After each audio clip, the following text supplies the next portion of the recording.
empowering India's research future.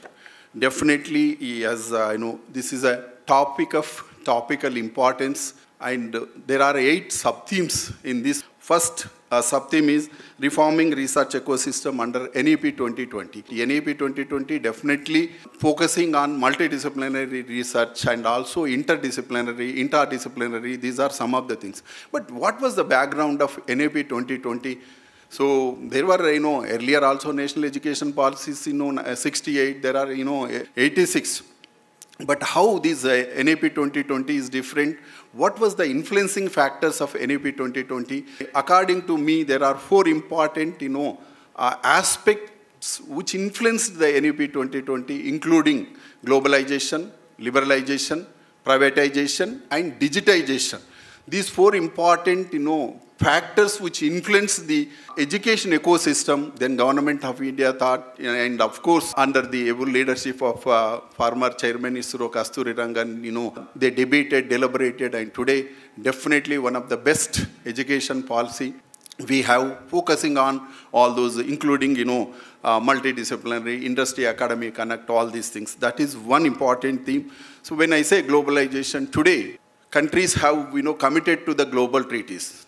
Committing, accepting to treaty is a sovereign prerogative of the country.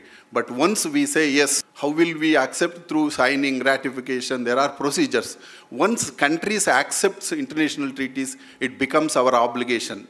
India, being a member country of the many treaties, but one important treaty which is influencing the higher education system or education system, that is what we call WTO, World Trade Organization. A treaty, though for namesake this treaty has having only 3 words, World Trade Organization, but it has 180 sub-agreements part of this, including education is part of that, including research. So this is one important thing we all have to look at background of the NEP. Of course, part of the globalization.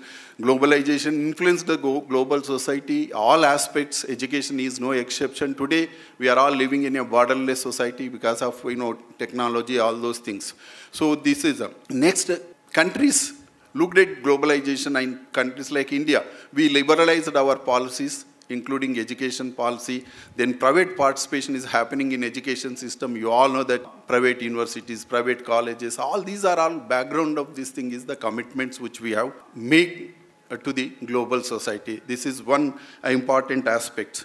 Other one is the university industry, collaborations. Of course, today, one of the important things we are missing in our education system is that there is no connect between the industry academy. That is one of the criticisms we encounter, but last 1 decade or so, if you look at the kind of initiatives have been initiated by central government and also states, all industry academic connect are the missing link between the industry academy, which is now, we are going to debate, discuss that also. Then one important other aspect, CSR partnerships should focus on the research. Corporate social responsibility. I have here one important takeaway for all of you. Yes, CSR is not new to us. Corporate social responsibility was a philanthropy. It is a charity, it is a voluntary thing. But 2013 Companies Act made it a mandatory. Today companies earn this much of money, they have to give back. So that is the CSR, and of course, one of the sub-theme is that, that funding should be focused more onto the research side. That is one. But I have one important thing. As a scholar, researcher, I've done a lot of, research on CSR versus ASR. What is the ASR? CSR, we all know that. Academic social responsibility. It is the institutional social responsibility.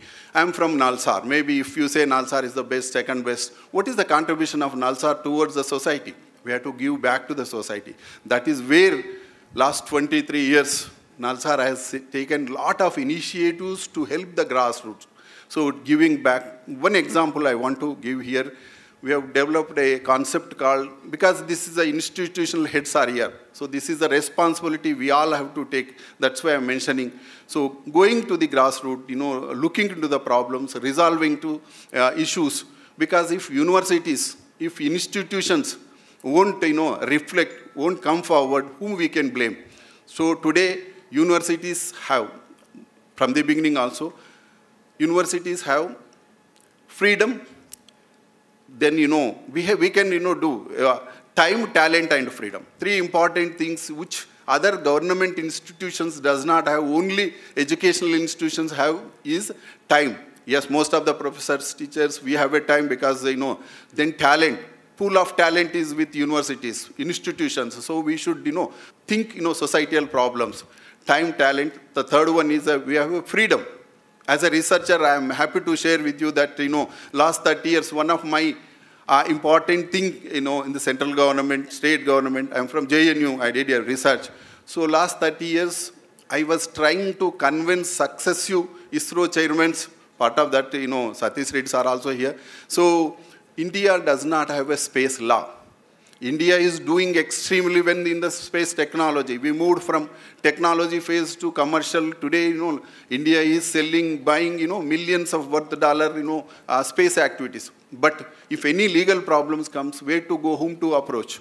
Courts, the role of courts are to interpret law, not to make law. If law is there, they will interpret. So what was I, last 3 decades as a scholar, as a researcher, I have a freedom I used to do is, India needs space law. In 1996, I said in my book, India needs space law because of moving from scientific technology phase to commercial. And of course, finally, to cut short the story, Prime Minister Modi ji appointed in 2016 a committee part of ISRO. I was member, and today, of course, bill is pending in the parliament. But as a researcher, my endeavor was to highlight this is an issue. So, I think researchers should come forward and do that. So, academic social responsibility. I am saying that this is where all institutions should come forward and give back to the society through their intellect work. So other, of course, here is technology, other things also. Of course, technology is not new to the humanity, but friends,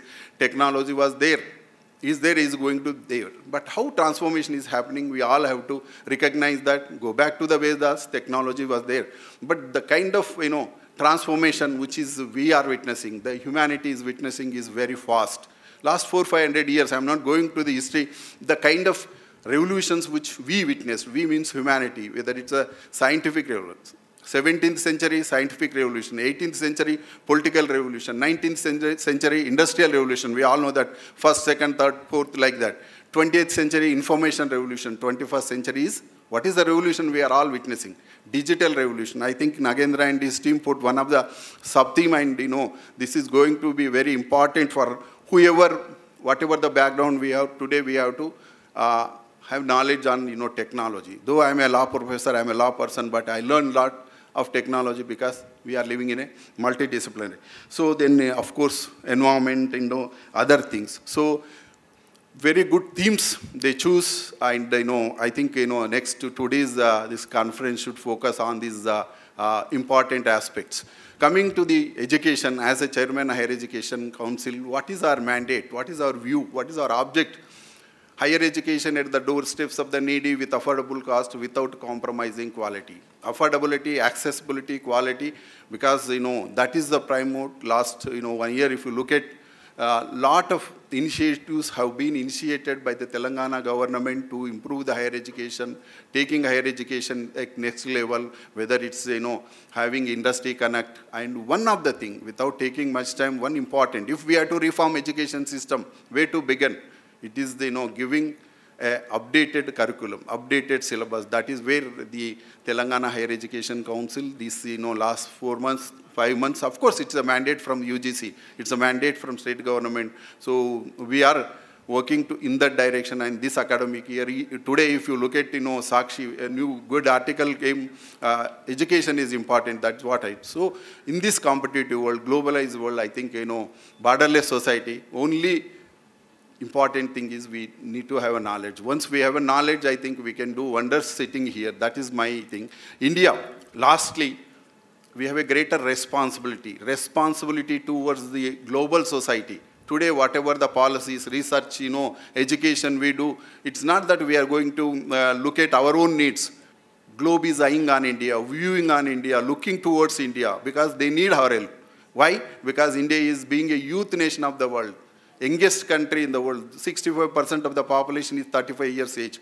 50% of the population is 25 years age. That is where all of our responsibility comes to give good education when we are dreaming for Vikasit Bharat or Rising Telangana 2047 or Vikasit Bharat 2047. So education is going to play important role and youth is going to be very important. Being a youth nation of the world, I think we all have looked in that direction.